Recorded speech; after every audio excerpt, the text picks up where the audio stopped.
Hello friends, అందరు ఎలా ఉన్నారు? అందరు బాగున్నారా? ఈరోజు అయితే నేను కాకరకాయ ఫ్రై అయితే చేయబోతున్నానండి. చాలా సింపుల్గా ఈజీగా చేసుకోవచ్చు. ఇది పప్పు చేసినప్పుడు, రసం చేసినప్పుడు నంచుకోవడానికి చాలా బాగుంటుందండి. ఇప్పుడైతే నేను 1/2 కిలో కాకరకాయ ఇలా ఫ్రై చేసుకుంటున్నాను. అన్నీ మొత్తం ఇలా ఫ్రై అయ్యాక దీంట్లో కావాల్సిన పొడి అయితే తయారు చేసుకోవాలండి. ఇప్పుడైతే ఇవన్నీ ఫ్రై అయ్యాయి.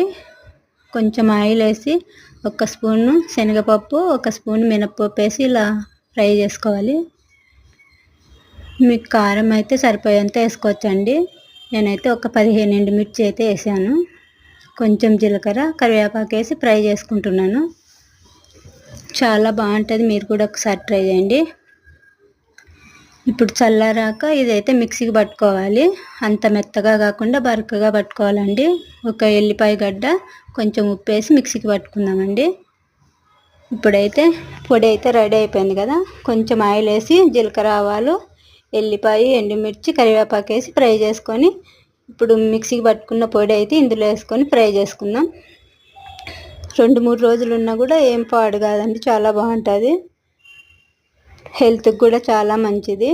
మీరు కూడా ఒకసారి ట్రై చేయండి ఫ్రెండ్స్. మా ఛానల్ ఎవరన్నా చూస్తున్నట్లయితే సబ్స్క్రైబ్ చేసుకోండి, లైక్ చేయండి, షేర్ చేయండి. Bye friends. నేనైతే ఇప్పుడు రసంతో అయితే ట్రై చేస్తున్నానండి.